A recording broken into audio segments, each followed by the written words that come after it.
Hello and welcome back to Chasing Green Arrows. Today we'll be looking forward to game week 27. We just finished the biggest double game week in the history of FPL. Plenty of goals, some clean sheets, a lot of surprises, a lot of heartbreaks. I think A lot of messed up plans, man.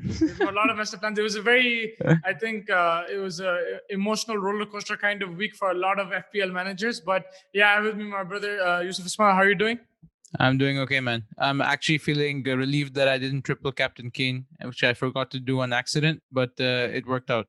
Yeah, I think it was a very poor week for me. I just landed 50 points, which generally I would be satisfied with, but not in a double game week. Yeah. I had Calvert-Lewin captain. That didn't work out for me. I didn't have Gareth Bale, even though our FPL expert Tarek told us like 100 times to. He literally predicted it. Check out our Instagram. It's there. The clip is there. He literally said take Gale. Yeah. Bale, and Bale. he told me to triple captain him because I had the option. I didn't do that, and I don't know why. It just slipped my mind, but.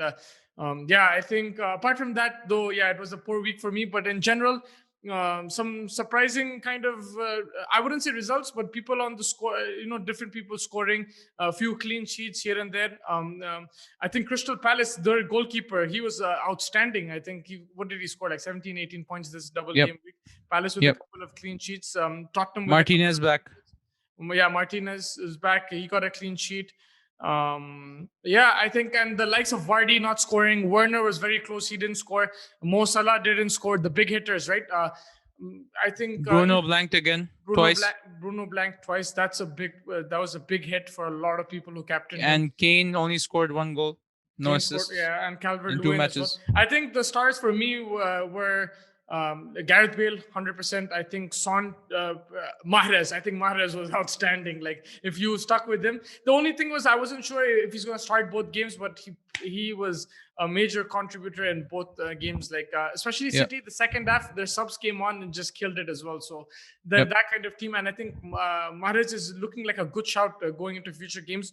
Because of his creativity, he's scoring goals now. He's getting into that rhythm. I think he was a bit short in confidence, but now he's getting into that rhythm. So a good shout over there for Mahrez. Arsenal, Pepe is looking like a good asset to have with Arsenal in form. I don't know if Tariq will agree with us, but I think Pepe a goal and assist, not just a goal and the assist, the way he's playing in the last few games, getting into rhythm now finally. Like, he's adjusting to the Premier League and he's an attacking threat. He can provide assists, he can score goals as well. So I think Pepe is a good asset to have. But yeah, if you want to look ahead to the fixtures, if you can share the screen, and let's look ahead to next week's this coming week. It's just a 1 day break, so make sure by tonight you have your team, or by tomorrow at least, before the deadline, 1.5 hours before kickoff, you need to get your team in. So if you look at the fixtures here, I think. Can you just share the screen, please? Let me share it. Yes. Yeah. So if you there's and please, people, do not wait until the deadline. I messed up last week. I got panicked and then I forgot my triple captain. Luckily, it worked out. But it's always a good practice to get your final team in maybe the day before. Yeah. I think some really good fixtures here. I think Manchester Derby, that's a big fixture. I would still back City players, I think, because they have a double game week. They have Southampton as well. So let's start with City players. I think, Gundogan, I think always a good option. He didn't score, but I think he got an assist last game week. He's always a great option. Sterling blanked, but he apologized also on Twitter. I don't know if you saw that, to the FPL managers who backed him. You like you said yesterday, we were talking about it. You're like, even the players are playing FPL, they're into it, and they're like, yo, sorry, I didn't score, man. Sorry, I didn't help your team. Yeah, it's incredible. FPL is just great, and I think Sterling, he gets into great position, so I think you can back him. But for City, there's a lot of talk about Kevin De Bruyne as well. I personally have Gundogan, Cancelo, and I have Sterling as well. So let's see how that goes. The thing with City is they rotate their defenders. So if you have Stones, Laporte, or Diaz, probably Diaz is the one who will play the most. But even he might get rested now, like maybe against Southampton, the way Pep rotates. So with City, it's a bit of a risk with players. You never know who's going to start and who's going to play. Aguero's also coming in.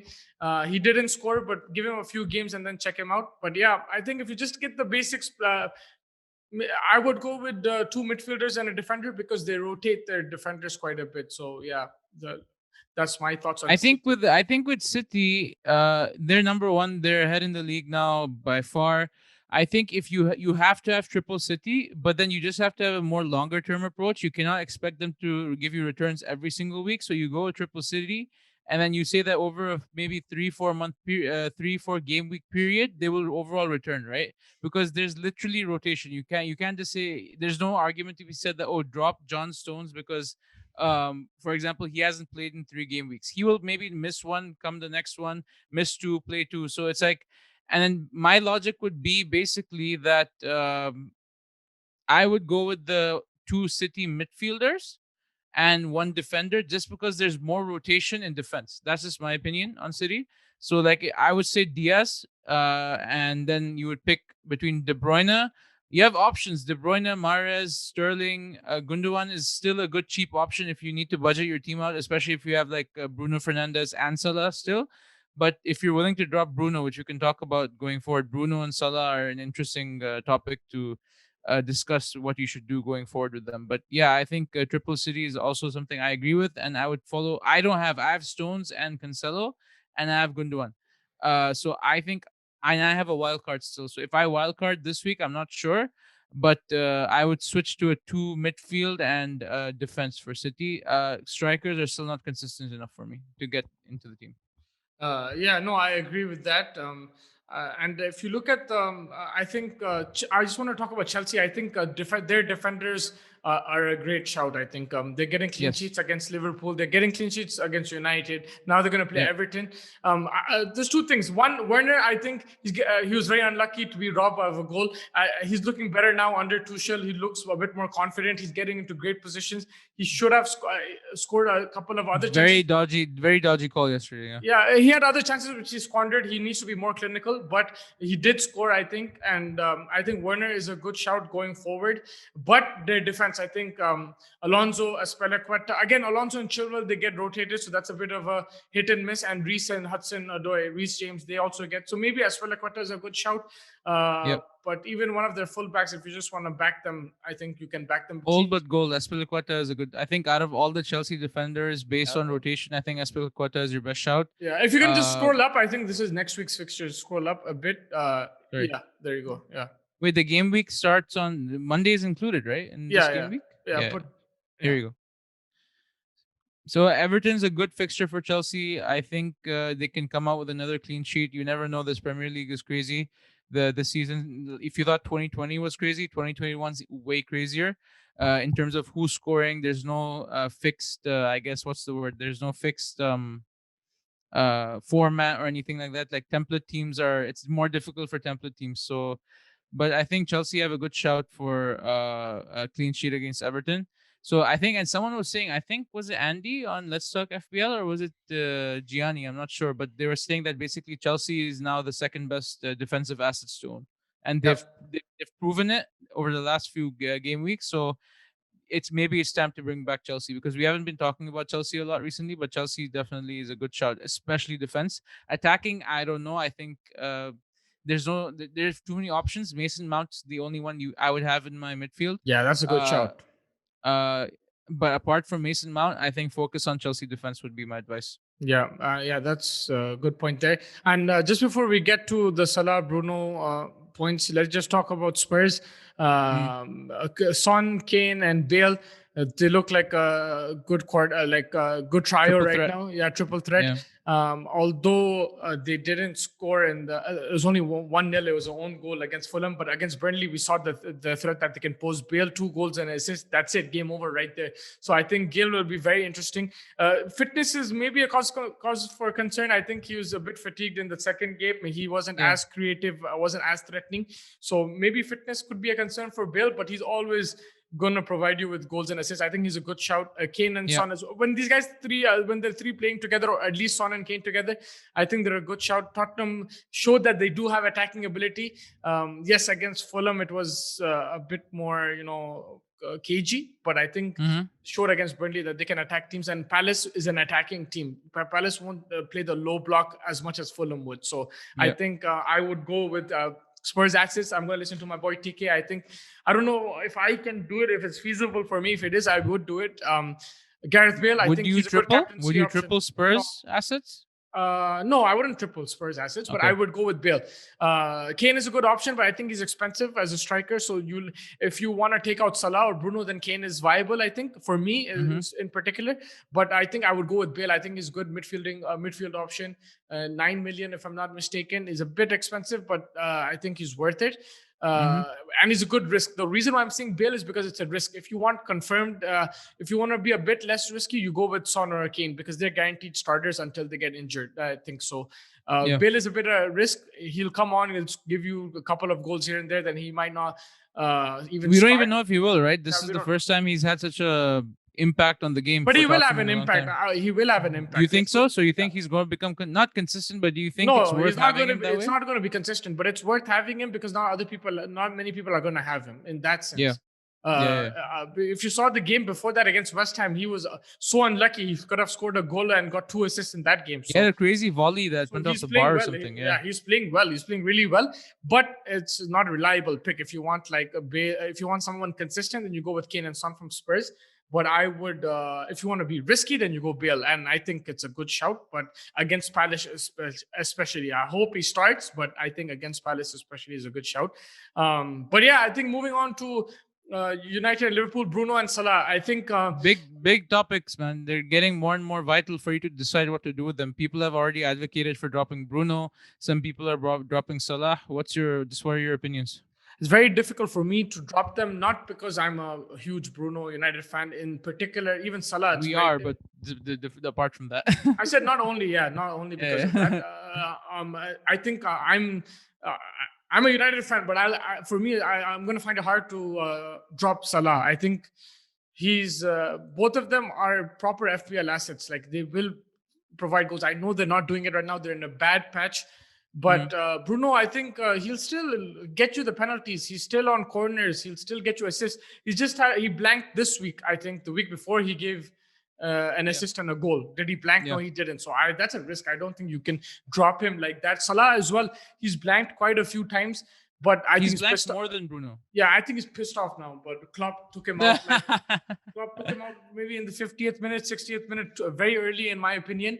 Yeah. I think he's gonna come out all guns blazing. And these guys are guaranteed starters. That's the thing. Bruno looks tired. He looks legged. He needs a rest. That's 100% sure. But even if he is rested, he'll come out better. Like if Ole does rest him in one of the games, I don't think he'll rest him against City. But if he rests him in one of the games and he comes back fresh.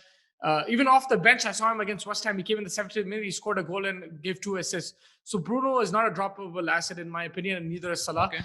Okay. What are your replacements? Yeah, you have Gareth Bale, you have Gundogan, Sterling, but these guys are guaranteed starters and they're on penalties, they're on corner set pieces, especially Bruno. Yeah, I don't think I'd sell them. I'll stick with them. You have to be patient.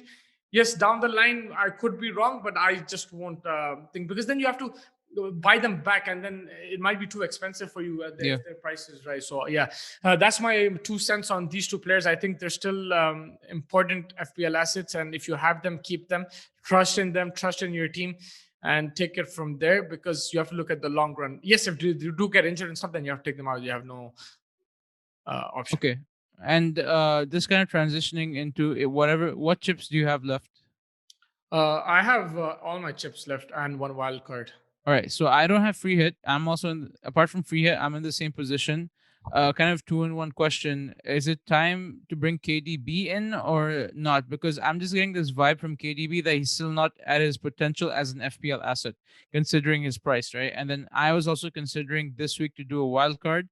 But then you have the City double game week this week, if I'm not mistaken. Yeah, you have City double game week. If you go a bit next week, I think there's a blank. I'm not 29 sure. is blank. 29 is blank. Yeah. Next game week starts on Friday. That's the only thing instead of Saturday. So again, another reminder for game week 28 is that it starts on Friday. So be careful of that. Yeah, But, so City with double game week. But the thing with week, City with the City is we don't know who's gonna play, who's not gonna play. So if you want to take the risk of triple captaincy, you can. But I would advise against it just because I don't know exactly who's gonna start both games, and play full. Yeah. Yeah, I think. I don't think anyone will. The way that Pep has been rotating his team, it's guaranteed that very few people are going to play both games. Yeah, and I think just stick to your gut. If it doesn't work out, it doesn't work out. But I ideally wouldn't triple captain this week. But I would keep Gundogan over KDB just for a few more weeks. I think Gundogan is better price. He's starting most of the games. He's Yeah. getting into attacking positions. I think he's playing that false nine. So even if he comes off the bench, he will provide. So with the price he has, I would go with him. Maybe you can go with a more expensive striker like a Vardy or a Kane. But yeah, I think, yeah, actually with Vardy, I just want to say that without Yeah. Madison, it's very difficult for Leicester. It looks like, they look like a completely different team. They're really And missing Barnes is injured now as well. Barnes is injured as well. So will Vardy step up? That's a big question right now. Last week we saw he didn't score. He didn't return.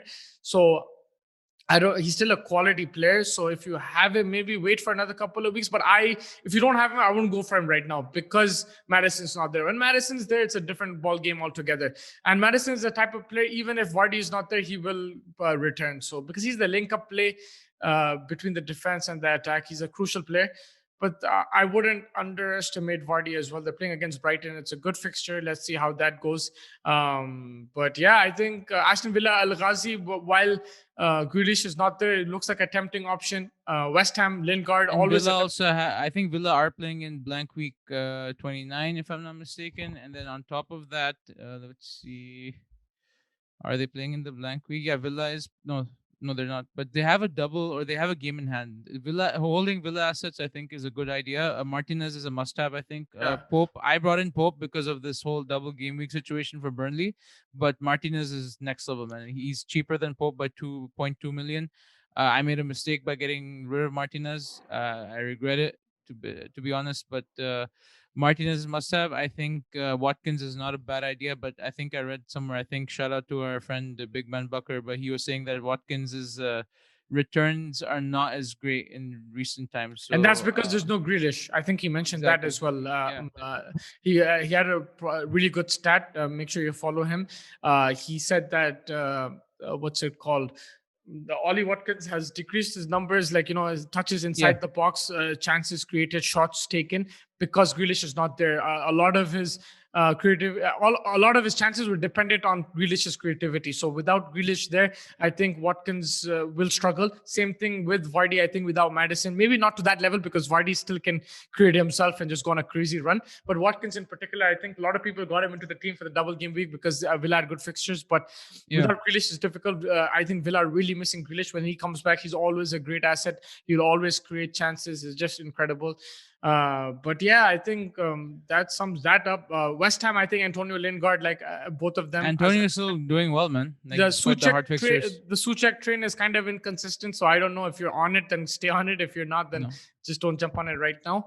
I think Cresswell is someone who's gone under the radar this season. I've removed him from my team I think 2 game weeks ago, but he's a good shot. But their defensive options, their matches from a defensive perspective don't favor them.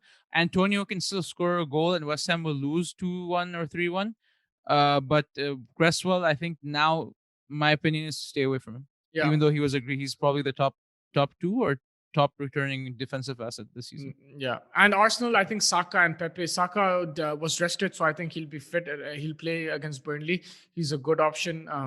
I had him quite a bit in my team, but then I think I made a few changes. But I think he returned well for me, so he's a decent option. Pepe, it depends. You want to be a bit different, then you go for him. I think I would advise that if you want to be a bit different. Yeah. But it's a gamble, right? Because he hasn't been as consistent this season, but now he's looking in form. So that's why I would maybe take that gamble. But Arteta's also kind of following Pep in this rotation kind of policy. Like he benched both Aubameyang and Saka in that game and Bellerin as well. So, and they only had one game in that week, so against Leicester.